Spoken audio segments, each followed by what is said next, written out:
صوبائی وزیر ٹرانسپورٹ اور chairman Trans Karachi board of directors Sharjeel Inam Memon کی زیر صدارت بورڈ کا 20واں اجلاس منعقد کیا گیا۔ اجلاس میں secretary transport Abdul Halim Shaikh, mass transit authority captain retired Altaf Hussain Sario, C E O trans Karachi Wasif Ijlal, Shumail Sikandar, محترمہ رخسانہ راہجہ، محمد اقبال لالانی اور دیگر بھی اس موقع پر موجود تھے۔ اجلاس میں بورڈ کی 19ویں اجلاس کے منٹس کی منظوری دی گئی، جبکہ اجلاس میں بورڈ میں 3 نئے ممبران شامل کرنے کی بھی منظوری دی گئی۔ اس اجلاس میں بورڈ کی ذیلی آڈٹ کمیٹی تشکیل دینے کی بھی منظوری دی گئی۔ بورڈ کی human resources, nomination committee, finance committee اور پروکیورمنٹ کمیٹی کی تشکیل بورڈ کے آئندہ اجلاس تک کے لیے مؤخر کرنے کا فیصلہ کیا گیا۔ اجلاس میں بورڈ کا اجلاس 13 نومبر کو بلانے کا بھی فیصلہ کیا گیا، جبکہ B R T red line project کی جاری ترقیاتی کاموں کا بھی جائزہ لیا گیا، جبکہ صوبائی وزیر اور چیئرمین شرجیل انعام میمن کی سیکریٹری ٹرانسپورٹ اور M D Sindh mass transit authority کو پروجیکٹ کے روٹ پر یوٹیلیٹی انسٹالیشن کی منتقلی کے لیے بھی متعلقہ اداروں سے روزانہ کی بنیاد پر رابطہ کرنے کی ہدایت کی گئی، جبکہ شرجیل انعام میمن نے B R T red line project Karachi کا اہم ترین پروجیکٹ قرار دیا۔ ان کا کہنا تھا کہ project model colony, Malir cantt, Safoora Chowrangi, university road, civic center, jail Chowrangi اور آس پاس کے علاقوں کے مسافروں کو نمائش چورنگی پر گرین لائن سے انٹیگریٹ کرنے کے لیے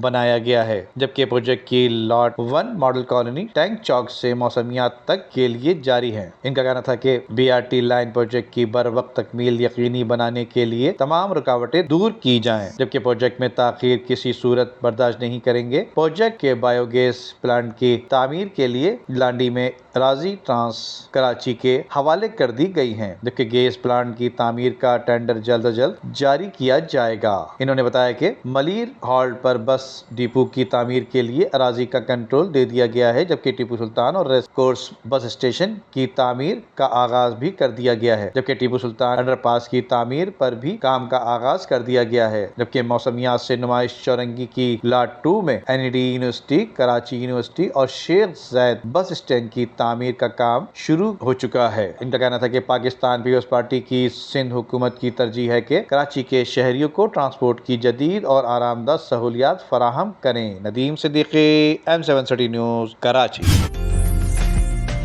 عمدہ میں پکائیں اور جی بھر کے کھائیں۔